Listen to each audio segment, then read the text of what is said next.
Well, I already started the intros a little bit, so now we're going to introduce our guests. David Weigel is a national political correspondent for the Washington Post. He is also the editor of the campaign newsletter, The Trailer, which is, again, if you like newsletters, email newsletters, you should definitely be subscribed to that. It's got really great insights from the campaign trail, such as it is these days, but still pretty interesting stuff. And Barry Burden is a professor of political science with the University of Wisconsin-Madison, and he is the director of the Elections Research Center there. Thank you guys both for being here. Glad to be here. Good to be here. So we were going to do this a month or so ago before the primary and everything got upended. And, a few months ago, a lot of us expected Wisconsin to be a key state in the Democratic primary. And at the very least, we thought we would be at the center of attention for having the Democratic National Convention in Milwaukee this summer. And, who knows what's going to happen there.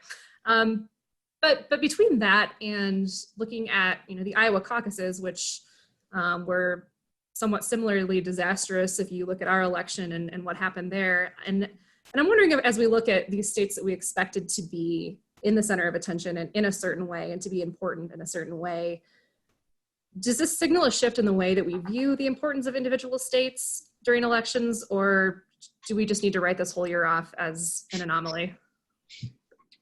Or both?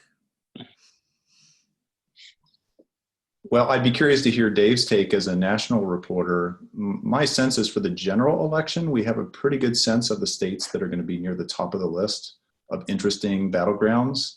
And Wisconsin is at the top of every list I have seen. It's not going anywhere, no matter what happens with the convention, no matter what happened with the primary here. I think Wisconsin and 2 or 3 other states are definitely on the knife edge. All of the polling seems to indicate that. So I don't think there's going to be any pulling away of interest in what happens here. As for the nomination phase, I think the mess in Iowa and disgruntlement among Democrats about having Iowa and New Hampshire go first is likely going to lead to some pretty significant, remaking of that process before 2024. Republicans tend to go along with whatever Democrats do to the schedule, and Democrats are, I would say, pretty discontent with the demographics of those 2 states going first and having such outsized influence, and then the debacle there and the mess in Nevada that looked a little like Iowa but got less attention is another symptom. So I think that nomination process is likely to get turned upside down, but general elections, it's going to be right back here in Wisconsin. Mm-hmm. Yeah, I think, a lot matters on whether Democrats are operating from the White House next year or whether they're not. If they are, it's the prerogative of basically Joe Biden in that situation to say what the party's nominating rule should be. It's unclear, but he has not ruled out running for re-election if he wins. So there would not be a lot of attention paid to this in 8 years. And if this is not a win for the Democrats, I don't think you'll see the same primary calendar as it did before. I think you'll see the same place for Wisconsin. And honestly, something I kept saying about Iowa in a lot of 2019, when people started to turn on it and ask why such a unrepresentative state, as far as the country, as far as the Democratic Party especially was concerned, why they went first, the argument was always, well, this is full of the kind of voters who decided the 2016 election, so we need to prove that our candidates can appeal to those sorts of voters. And the frustration with Iowa is it didn't really prove that. The turnout was basically a little bit up from 2016, down from 2008, down pretty markedly in rural counties, proving that no Democrat was really pulling people back there. Whereas Wisconsin had more bright shoots, especially as you saw in the election a couple weeks ago. We'll probably talk about the conditions of that, but the fact that Democrats have a coalition here that gets them over the line if they win the biggest urban counties, they form broken suburbs, and they compete in rural areas that have not turned away from the party. That makes Wisconsin a lot more interesting. You might even see a discussion of whether Wisconsin should go earlier in the process. And then for the general, look at the spending of the Trump campaign, of the not the Biden campaign just yet, but of the Biden allied super PACs. They're all in on this state. They're not going to give it up. It's seen as if you do some kind of modeling and look at which state is most likely to be the one that cracks 270 for somebody, it's always Wisconsin in the last year, just because of how, not just the closest the last time, but because you kind of move the dials on demographics, if Biden does slightly better than Hillary Clinton with just white voters, period, by 1 point, then he'd win Wisconsin. Everything else, run it again, he would win the state. There's not another state you can really say that of, not even in Michigan or Pennsylvania. So it's going to remain very important to the process. Well, I mean, despite not having that competitive presidential primary here in April, it was still a really high stakes election in Wisconsin, certainly for local races, but definitely for the state Supreme Court. And there was a lot of attention on Wisconsin after all, because of the conditions in which the election was held. So Dave, I'm curious, since you're kind of the national outsider here, what was the national perception of this? What were you hearing, I guess, in terms of chatter in other places? And do you see other states or even the country taking away anything here that could have implications for the elections that are coming? You saw a lot nationally. You actually saw Judge Karofsky wrote in the New York Times this week, or in the last week, about what she thought was terribly wrong about the way the Wisconsin election was conducted and what shouldn't be repeated. You're going to see the state model. Or there's not going to be another election. Well, there's the special election in May, but not another statewide election until November. So Wisconsin will get another test of what those conditions were. But it is kind of the canary for leaders of states and legislators in states who are trying to kind of pandemic-proof what happens in November. So I think it gave a jot of adrenaline to people who want expanded absentee voting. I think it's probably beyond the interests of Republicans in Congress to institute kind of Oregon or Washington style automatic absentee voting. But in terms of making an argument for people in other places, it was very tough for Wisconsin to run an election in these conditions. It's not clear what the conditions would be in November. Even with early voting, even with robust requests for early ballots, what you saw was just a overwhelming strain on the system that turns out just the paper absentee ballots are on. From that to getting things to people on time, you saw delays just based on manpower for people who'd requested ballots 2 weeks in advance. There are just a list of problems that, and at the moment, Democrats especially are kind of ticking down, saying, how do we prevent that in other states? And in every swing state we talk about, except for Florida, where Republicans won the governor's race narrowly in 2018, Democrats have some role in the process. I mean, they have the Arizona Secretary of State. They have Democratic governors in every key Midwestern state. So they're going to be part of this process. And I think Ben Wickler, the chair of the Wisconsin Democratic Party, has already been evangelizing and sharing information with Democratic Party chairs. The second question is whether Republicans in other states take some cues from what Republicans in Wisconsin did.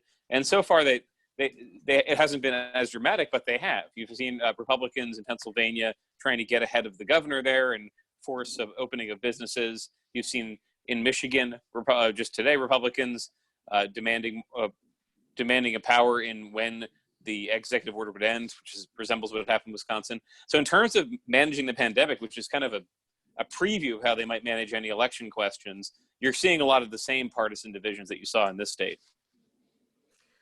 That tees us up nicely for the next conversation that I was going to ask, that I'd love for Barry to weigh in on a little bit too, is the differences between different kinds of voting systems that we're talking about now. The pushes to move to that Oregon style vote by mail universally, to expand access to absentee voting. How much access do we expect to have for in-person voting? And is there space for meaningful conversations to happen about this? Or do we think this is just going to shake out on what each party thinks is going to be best for them? Well, there really is a continuum, and I would say Oregon is at one end. Oregon is registering essentially everyone they can automatically through the DMV system, and mailing all of those people ballots automatically a couple weeks out before the election. So the ballot serves as kind of a reminder, hey, something's coming up, and it's sitting on your kitchen table for some period of time. So that model is, I think, unattainable for probably 40 or 45 of the states. It's just not possible to get there by November.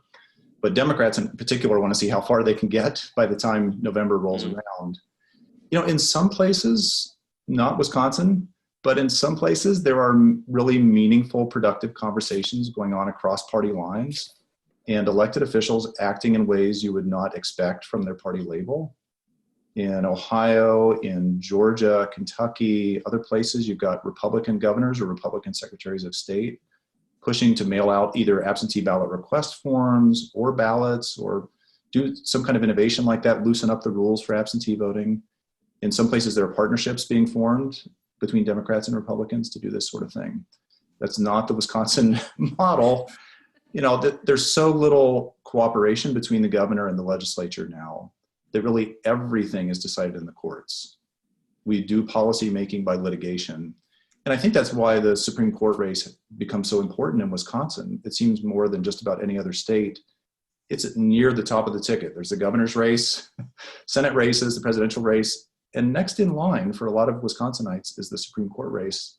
And it's because so much of this gets settled there, whether it's the challenge to the governor's stay-at-home order, it's all the election law stuff. I'm hopeful there'll be something happening here to try to make the system more rational and work for voters. I think elected officials are going to hear from the local clerks who, as Dave was saying, were just crushed by the volume of paper they had to manage, the lack of supplies, the tight timelines they had to work on. And that is one group that elected officials of both parties will at least, have a conversation with and might lead to something helpful. Sure. Mm-hmm. A reminder for everyone who is watching this, if you do have questions that you want answered, to drop them in the chat, and Chris will filter them over to me and I will try to work them in as possible. So Barry, you get kind of called in a lot after elections here by reporters like me and other folks to try to do a little bit of analysis of what went right, what went wrong. So now that we've had a little bit of time to let the dust settle, do you have any takeaways? What have we learned about turnout? What about access? What did this election kind of look like compared to others with the conditions that were in place? And does it tell us anything that the Supreme Court race, the state Supreme Court race, really wasn't that close at all? Mm-hmm. Yeah, so I think there's definitely things that are idiosyncratic to this weird April election, but also some more enduring things. And I'm glad we got to see the Ohio election yesterday, because that's the only other indicator we have during April. And it's another Midwestern state that did a lot of voting, almost all of its voting by mail. The breakdown between the Democratic primary vote and the Trump primary vote was about the same in Wisconsin and in Ohio. There were more votes on the Democratic side than the Republican side, because they're actually candidates running still, sort of. They're on the ballot at least. So at least supporters of those folks, especially the Bernie people, can still get out and cast a kind of feel-good vote for him. So I think that's a lot of what was driving Wisconsin and helped Kurofsky get over the top. Mm-hmm. Intentionally or inadvertently, the Sanders presence on the ballot, and you remember he got out the next day or suspended his campaign the next day, really helped lift her just enough, better than liberal candidates have done in previous Supreme Court races. So I'm not sure it's a great indicator for November. The turnout was really amazing. In the middle of a pandemic, to have 1.5 million people out of about 3.3 million registered voters in the state show up, and a few 100,000 of them in person went to the polls, despite all the messages really from both parties that they ought to be voting absentee if they can. In a weird way, it's possible that the stay-at-home process generated more interest in the election. At least where I was sitting at home, aside from coronavirus news, the only other news in Wisconsin was about how the election was going to run, how are the candidates going to campaign, how are people going to cast ballots. And so lots of people, I think, were on their computers and just went ahead and requested the absentee ballot because it was easy and the message was everywhere. So, in a kind of a strange way, the pandemic might have actually facilitated more voter interest because it was the only non-corona thing to talk about for a while. Mm-hmm. Yeah, I don't think Democrats took a lot from the numbers. What I think they did get inspired by and did take as a sign of something good to come was the success the Wisconsin Democratic Party had in organizing the absentee ballot operation. I mean, they basically had to do something that they know how to do. Parties know how to contact voters, face them, ask them to return absentee ballots. But they turned a normal GOTV operation into nothing but that. And they started it on March 15th, which had they started even a week later, I'm not quite sure the result would have been the same because of the time it took for people to get jostled into doing this. So they learned something about their ability, at least in Wisconsin, and that Democrats did notice. I mean, people talk about whether a Democratic Party is well-functioning, well-funded in the state or it isn't. In Florida, kind of infamously has had a shambling Democratic Party for a number of years. And Wisconsin's Democrats were already, leading up to this election, seen as doing a lot of things right. So they learned from that. And the Trump campaign, as Republicans did in the 2019 Supreme Court race, they were trying a lot of tactics about messaging, getting higher turnout up. They didn't learn a lot. Don't think they were terribly panicked. They were disappointed and surprised. I mean, for example, the Republican State Legislative Committee, which has been funding a lot of judicial races, especially in Wisconsin, were kind of crowing about everything they did in that race, about the legal judgments they won, and then they didn't say anything when the race went the other way. So they were surprised at the Democrats' campaign tactics. But I think that's the main thing people will take away. There is going to be uneven turnout throughout the rest of the primaries. This is honestly the first primaries we've had on the Democratic side that ended early since 2004, or first on the Republican side since 2012. So turnout's not going to be huge. It's more about who has figured out how to navigate this new universe where you can't just walk around and beyond even canvassing voters, you can even sign up new voters. So that's what they took from it.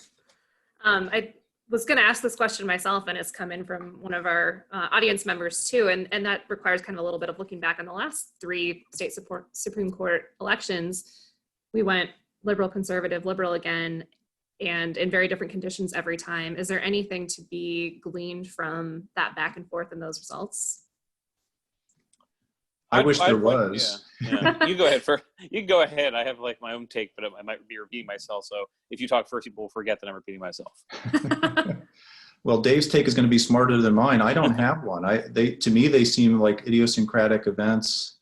Last year's race between Hagedorn and Neubauer looked like it was Neubauer's till the end.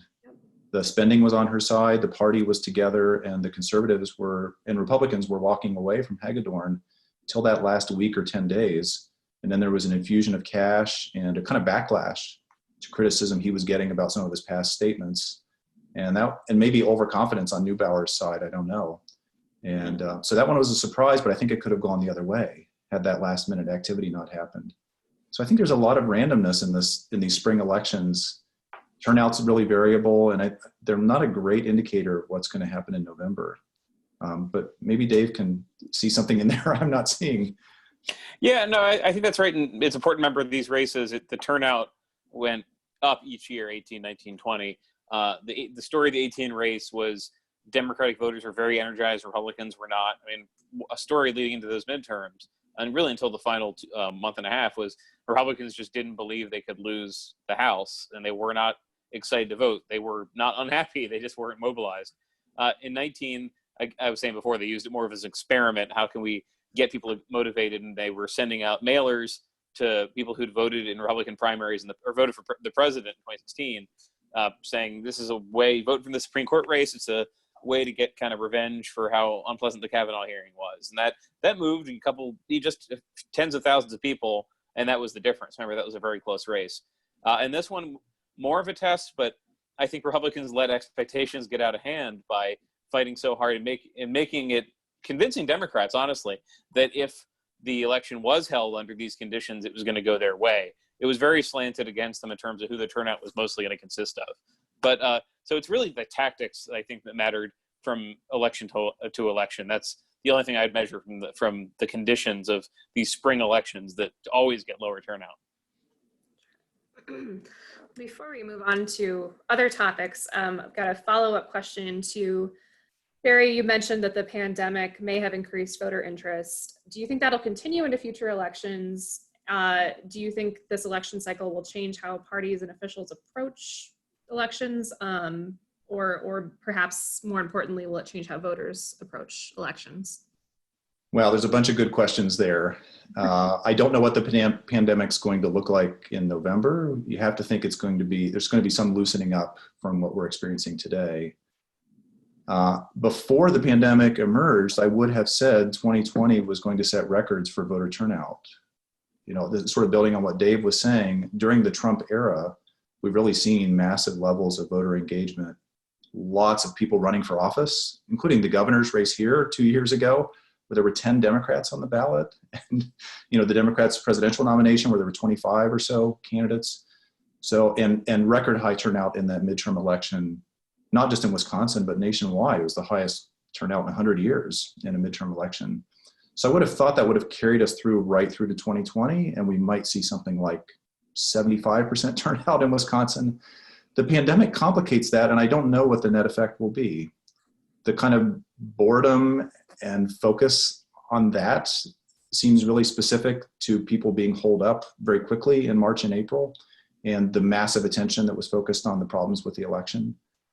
Some of that's going to be worked out by November. It's hard to say. I think we should expect a lot of voter interest. I don't know what that will mean in terms of the turnout level we should expect. Mm-hmm. Yeah, I think you said that everything was tracking for this to be a very high turnout election.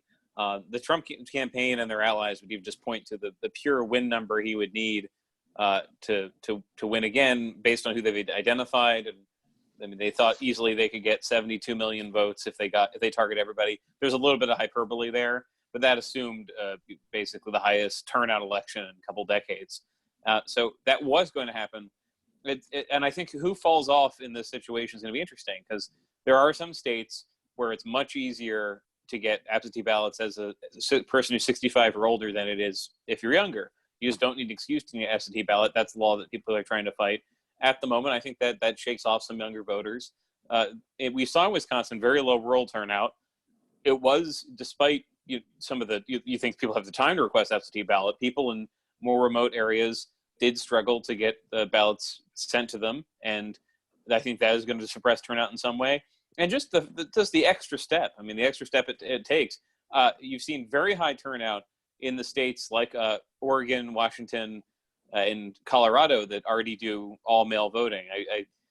I haven't actually been to Oregon during an election cycle, but I've been in Colorado twice, and I'll visit a friend's house, and yeah, you just have the ballot on the table like a report card or something that you have to deal with. So if states modeled that, they might get to this kind of turnout we are used to. But I don't think you're going to hit it in this way, and I think that's a lot of the Democrats' job, more than the Trump campaign, is with some smaller allocation of resources, identifying just everyone who voted for Hillary Clinton and adding to that is a lot harder than it was going to be.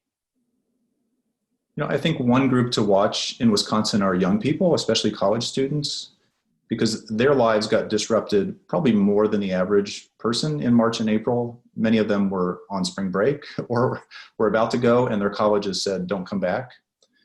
And so just at the time that they would get registered and request the absentee ballot, this was happening. And so they would have had to update their registration. They would need to request an absentee ballot that requires an ID in Wisconsin. Young people often don't have a driver's license or passport, but they will be back in November for sure. That's one group that sort of bounces back, if nothing else, in a general election when there's a presidency on the ballot. So that's one group I think is likely to help out Dems in November in a way that they were not so helpful in April. Mm-hmm. Always the mystery, right? What are the young voters going to do? I think you're right. That'll be probably more key than ever. Thinking kind of broadly about the presidential field, as it was mentioned earlier, we knew that Joe Biden was pretty much going to be the Democratic nominee by the time Wisconsin's election rolled around. That was pretty much locked up. But if we think back to 2016, Wisconsin was a really big state for Bernie Sanders, and it seemed like for months going into this election that continued to be true. He was doing really well in polls here. Biden was also doing really well too. Does it say anything about Wisconsin or about the way that voters are going in general that Biden ended up kind of taking the lead in the end and doing as well as he did, even when Bernie Sanders stayed on the ballot? Yeah, I think it said a lot. So the trends were being locked in a couple of weeks earlier. I mean, this was happening week to week. People were moving towards Joe Biden, and there wasn't much movement away from Bernie Sanders. I mean, I think without some of these conditions, the turnout might have been close to what it was in 2016, and Sanders tracked a lot lower. Sanders, I think, made mistakes in conceptions of the electorate everywhere, not just in Wisconsin. Although, remember, he came to Wisconsin very early in his campaign for a bus tour that was meant to demonstrate how he had popularity in the Midwest. Kind of ironic now. It was Sanders made the error of thinking that the coalition that behind him last time could be mostly reunited, and it mostly couldn't. In Wisconsin in 2016, he won 71 of 72 counties. He barely lost Milwaukee County, and it turned out a combination of kind of slack interest in Hillary Clinton and also opposition to Clinton from more conservative Democrats. You could see that in the exit polls. It was right there waiting. As well, I think, as a sentiment that, well, Hillary Clinton, this is Democratic voters thinking, that Hillary Clinton was going to win anyway. She was going to be the nominee, so they could send a message by voting for Sanders. I think there were a number of voters, it turned out probably millions, who fit in that camp and moved away before this primary even happened. So Biden's strength was, unlike, honestly, what we've seen in some other contested primaries, it was much stronger. He ran well ahead of Barack Obama in 2008. He ran well ahead of John Kerry. Wisconsin basically ended the primaries in 2004. And it was a combination of basically people who would be comfortable voting for Hillary Clinton, most of Elizabeth Warren's voters, most of Amy Klobuchar's, basically very electability concerned Democrats. And across the demographic groups, there wasn't much evidence that he was getting people who might have sat out the last election. I mean, turnout was down, and that he wasn't pulling in new voters from rural parts of Wisconsin, but he did very well there. And if you're a Democrat who kind of waved off some of the 2016 primary results because Hillary won the nomination, that should be encouraging. We saw it actually again in Ohio just this week, that places that voted heavily for Sanders broke very comfortably for Biden. There were Democrats who just were casting some kind of protest vote and decided that he's okay with it. So he needs more than satisfied suburban Democrats to win or disgruntled rural Democrats to win. But he did a very good job of uniting them, in part because Sanders did such a bad job reaching out to new voters. Yeah, and I think there's also a perspective change if you're a Democrat from having Barack Obama in office, finishing 8 years, and thinking, what can we get next?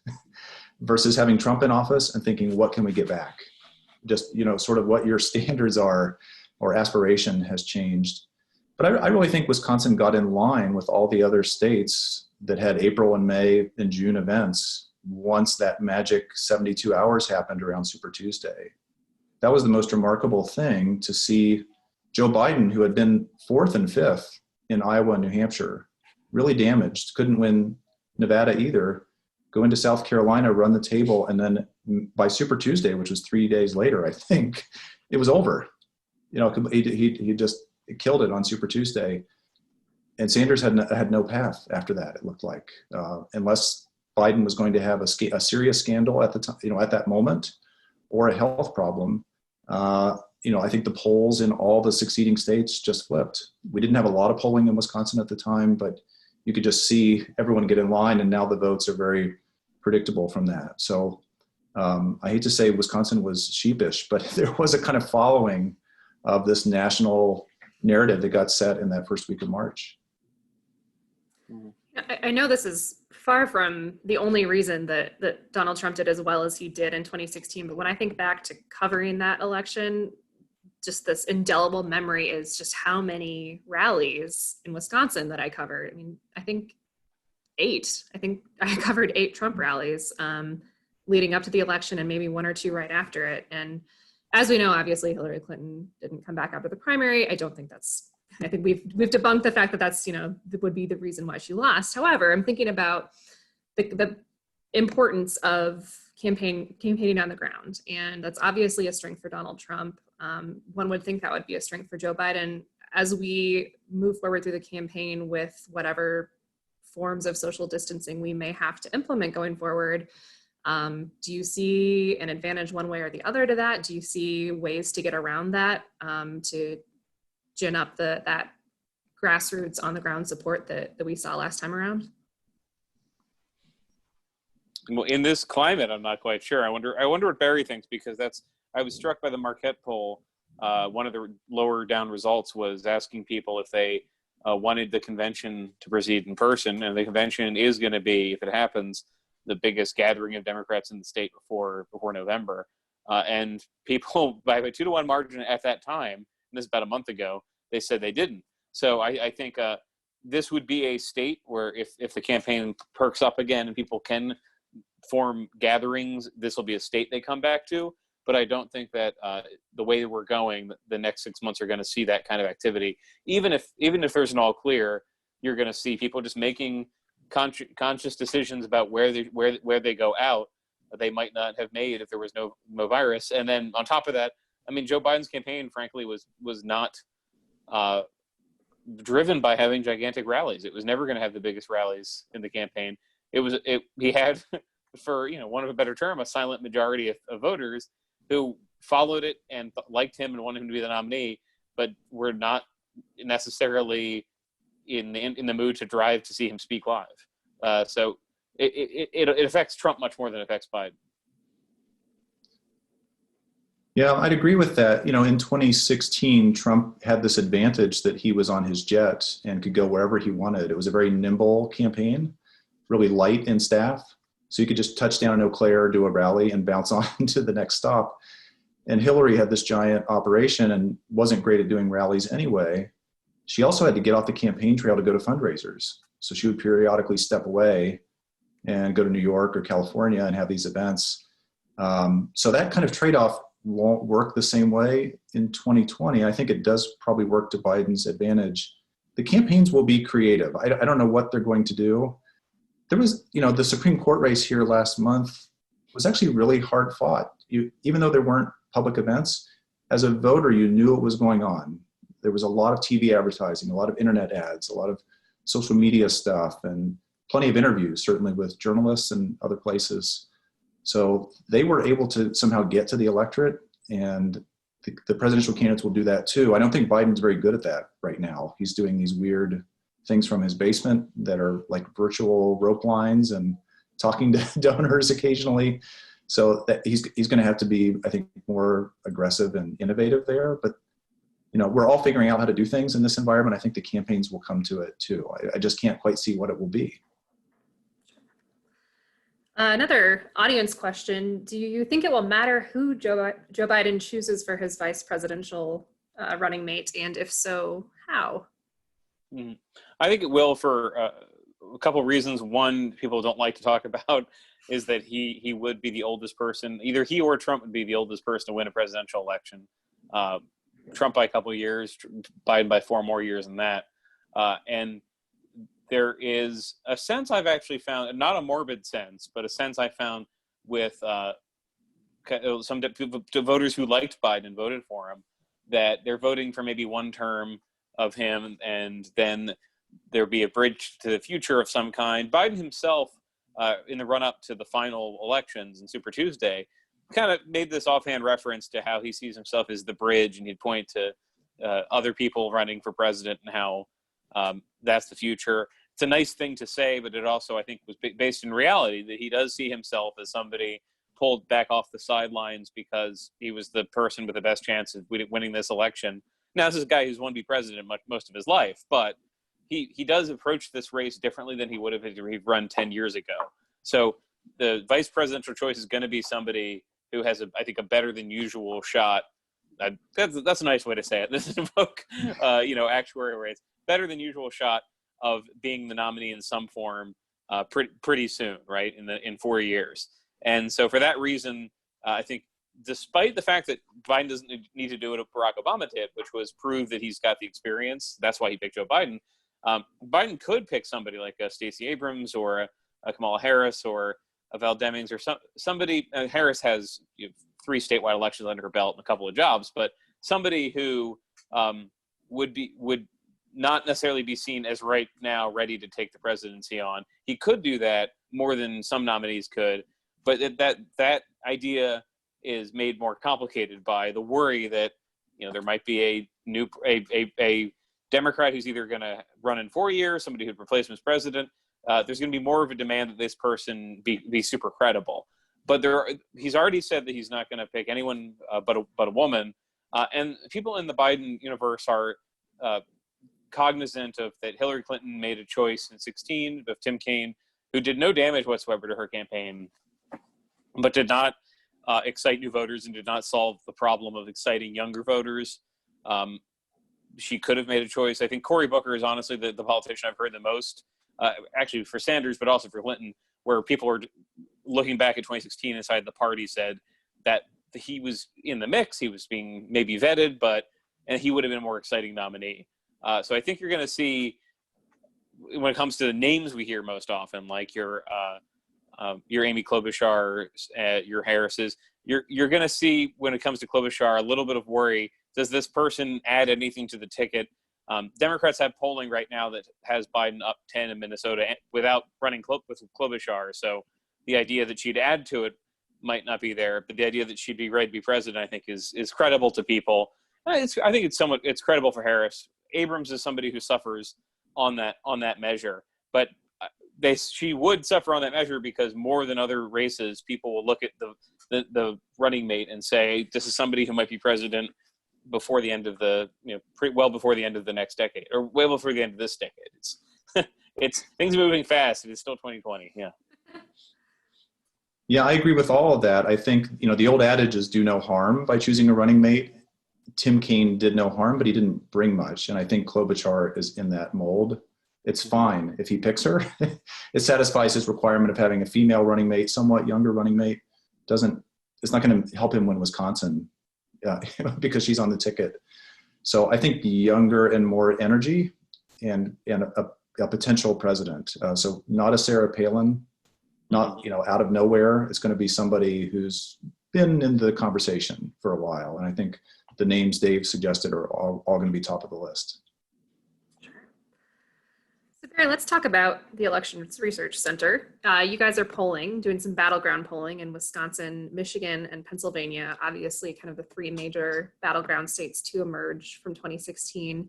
Tell us a little bit about that effort. What are you guys hoping to learn from the three polls that you're conducting in those three states? Well, we thought these were the three interesting states before this all started because they were part of the blue wall that seemed impenetrable, but then flipped, obviously, to Trump. 80,000 votes between the three states. So they're the three that we're watching this year with several waves of polling. The first wave was back in February, and we'll keep it up through November. Unlike the Marquette poll, which is our gold standard and we all love, we don't much care about public policy and concerns of particular parts of the state or pet topics that sometimes the Marquette poll lets us learn a lot about. This is straight up interest in what voters are thinking, who's going to participate, how do they get to their decision, how do we make sense of the fact that a place like Wisconsin seems so perfectly balanced between red and blue areas that you get this purple mix, and what factors will it be that end up deciding the outcome. So I think there are key questions that probably all of us have about what rural voters are doing and whether they come back to the Democratic Party to some degree, about young people who I mentioned before. African-American voters get a lot of attention in Wisconsin as being a kind of variable turnout group and really important to the Democrats.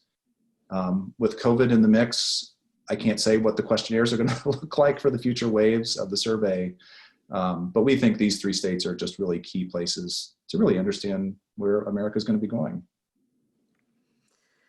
Do you have any thoughts that other states, surprise states may emerge as battlegrounds coming out of the 2020 election, or is it too soon to even talk about that? No, I think there are a couple on the table that I would have not thought were on the table a month ago.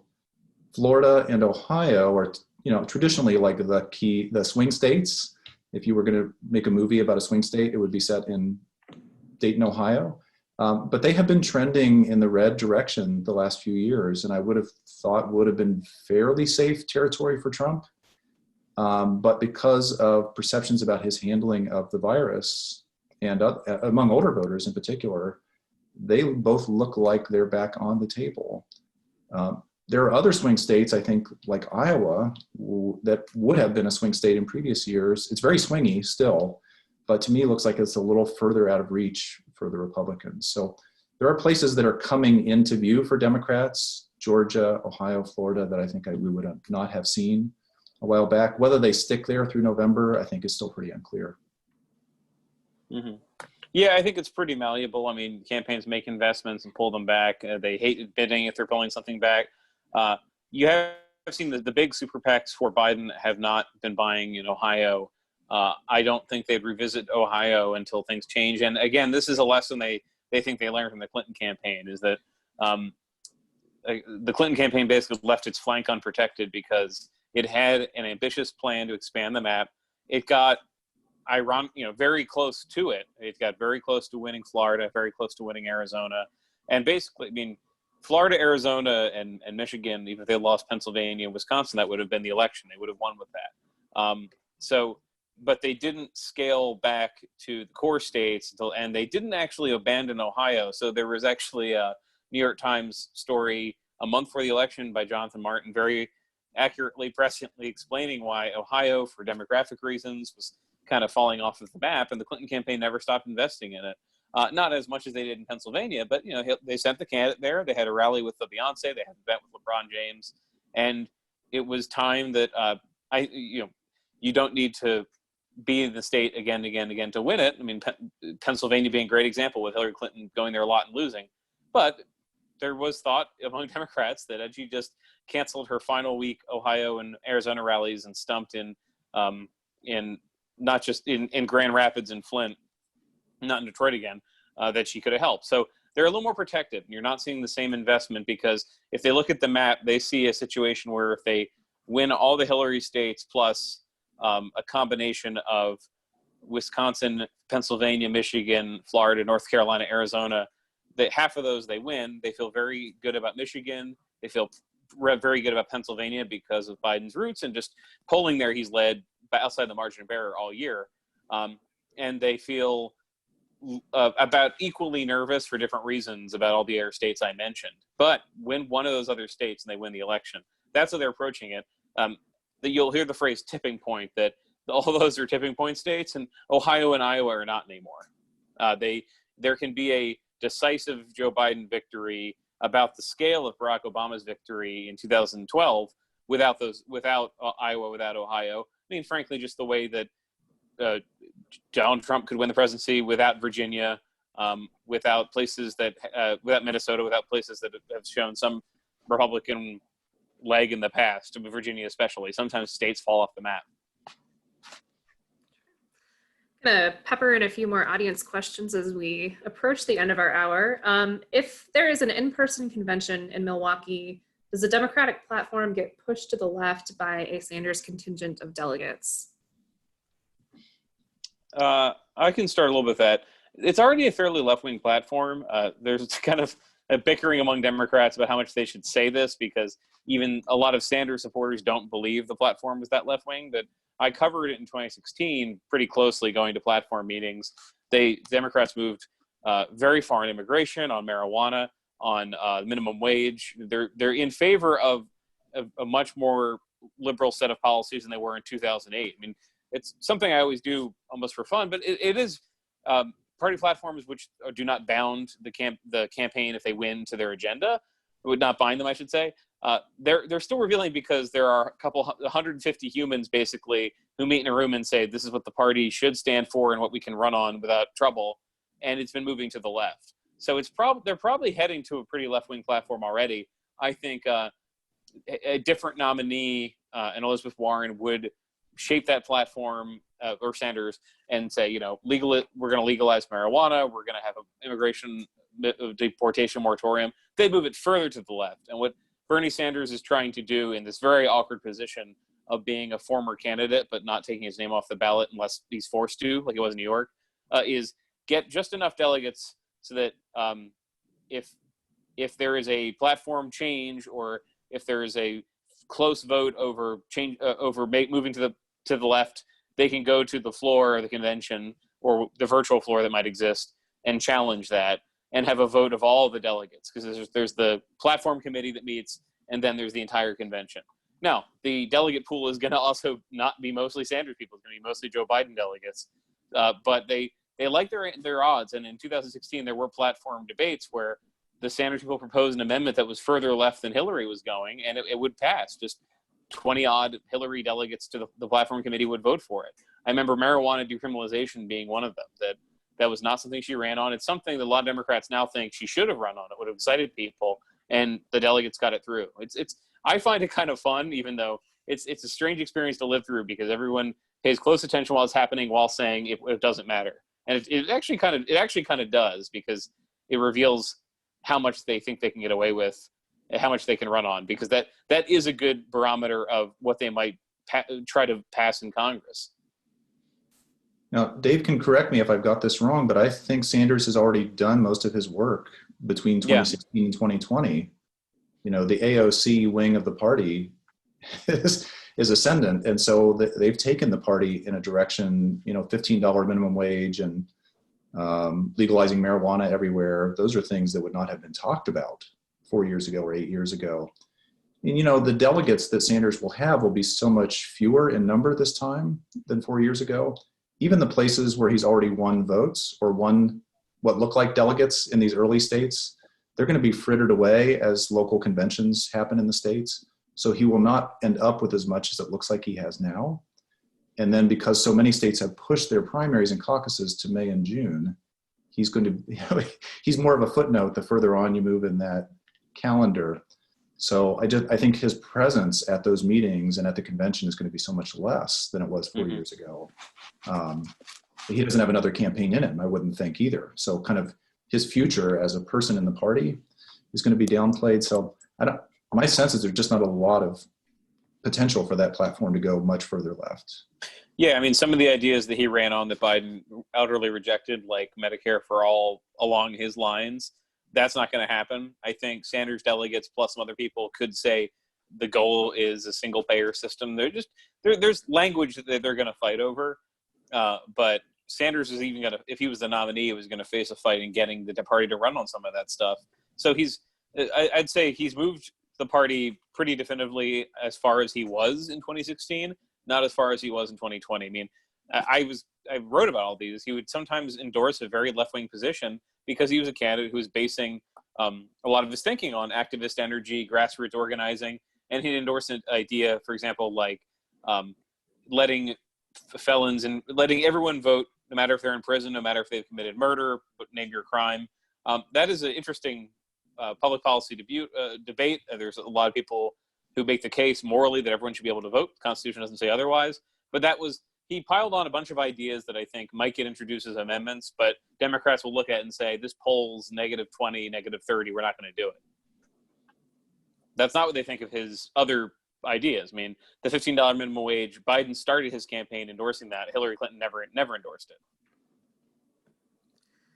You're coming in the under 10-minute mark, so I'm going to try to squeeze in a few to get a couple more reader questions in and get us close to wrapping up.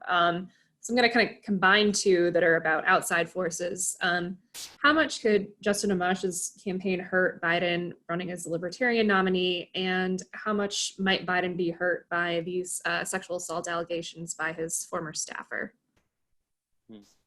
Those are two questions. I mean, Bear, do you want to take it? I can take it too. I just talked a lot. Yeah, they're two different questions. Amash is a little hard to game. You'd think being a libertarian would draw from conservative voters who are a little discontent with Trump, but that's not exactly what Gary Johnson did 4 years ago. Mostly they win the vote, these third-party candidates win the votes of young voters who aren't really attached or people who are disaffected. Now, 4 years ago, Trump was the guy who got the disaffected vote because he was anti-Washington and Hillary was Washington and he was going to drain the swamp. And so, you know, he's in a different position now as the incumbent. And I don't know that we can say exactly what the net effect of these countervailing forces is going to be. It probably, in the end, takes a little bit off Biden's edge to have Amash in the mix if he's actually on the ballot as a libertarian candidate in all the states. As I say, it's a little hard to say. I think the Republican Party has been remade under Trump as well, and the libertarian interest is not there in the same way it would have been at the end of the Bush years. What was our second question? We had an Amash question and sexual assault allegation against sexual assault. Yeah, Biden is fortunate from a news cycle perspective that this is happening while the coronavirus pandemic is dominating. You know, all of us are attentive to the stories. I think most of the public is not. So whether it ends up damaging him, I think depends on whether it has legs beyond as you know, the economy begins to open up and people begin to look to other things besides COVID-19. I think it's unclear. The reporting sometimes is really supportive of her allegations and the corroborations, but then there's some pushback. He has not pushed back much directly. He said nothing himself. At some point, he probably has to address that. So the way he does that will be a factor. But I think also just the sequence of things, when that comes back to the surface, whether there's some air for it to get some sustained media attention as a top story, or whether it stays as kind of a page 3 or 4 kind of news bit. Yeah, and I think the two issues are intertwined for the reason you just touched on, which was young voters. So the thing about Joe Biden is that he has been a public figure since the early 1970s. It's a huge advantage for him, especially in this election, because you can't get the candidate known the way you used to get him known by rallying around the country. And he also has a very strong personal brand as somebody who survived family tragedy and who has never up to this moment, I'm not trying to be his lawyer, but has never up to this moment been accused of anything like this. I mean, there are senators who had this reputation. He was not one of them. So I'm curious to see, maybe in a week, maybe 2 weeks, if there are polls on this issue, you might find that voters who are not already inclined to dislike him are skeptical that this happened, especially if there's not another accusation. Even for all the reporting, we've seen this before. We saw when Biden was accused by a number of women, and some with video, of just being kind of handsy and creepy and invading their personal space and making them uncomfortable. There was polling on whether voters thought that disqualified him, and by a very large margin they said no. There was polling during the Al Franken scandals in Minnesota, and this is more Democratic-leaning state in the country is, but not by a lot. And voters, by and large, I think I want to quote the number because I might get the number off by one, but there was a plurality at very least for let there be an investigation versus he should resign right away. So I can see Biden getting into a muddle. This does hurt what his branding was. If you watch a lot of the primary ads until the Super Tuesday, until things were winding down, he leaned very heavily not on Trump as a bad person, but on he is a good one. The pictures of him hugging people, his reputation. So he starts with, I think, more capital than a lot of people who've been accused in the same way. And I'm not prejudging anything that'll happen. I'm just saying we've seen how accusations like this play out over time. And that's where Amash comes in. I think the people most inclined at the moment to believe something about Biden are people who only know him as the guy from the last few years of the Obama administration, voters under 30. I think those are the people who'd be the most interested in looking around at a third-party option like Amash. But he's different than Gary Johnson. Who I talked to last night, and he's very happy that Amash is in the race. Every libertarian's happy that he's running because they had no good candidate without him. But he's very pro-life. He voted against the Voting Rights Act restoration. He just has a much more conservative record than Johnson does. Johnson ran as a kind of pro-choice centrist. That is maybe how, not the pro-choice part, Amash, I think, will present himself as a guy who building a bridge between the two parties, but is not going to have that same reputation. So you might see him, if people can go back to college campuses, I think he's the kind of person who get a big interested crowd, but he's not going to have people nodding along with what he says the same way as some other people. And he runs the risk of a lot of libertarians of running on fiscal austerity and let's live with our means, which isn't popular even when Republicans do it, and has never been popular with a third party. So both of those, I think I want to wait 2 weeks and see how they shake out, both factually and in polling.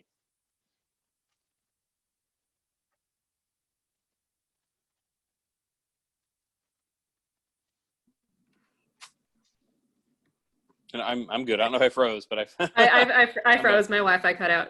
Okay. Okay, so we have 2 minutes left. So with 2 minutes left, I will ask you both. And you've kind of alluded to this throughout the night, but as we move forward, whether it's elections research or campaign coverage, I mean, Dave, a huge part of your job is just traveling throughout the state and being on the ground and talking to voters. For each of you, what are you watching, looking forward, and how does this new reality change the way that you are approaching your jobs?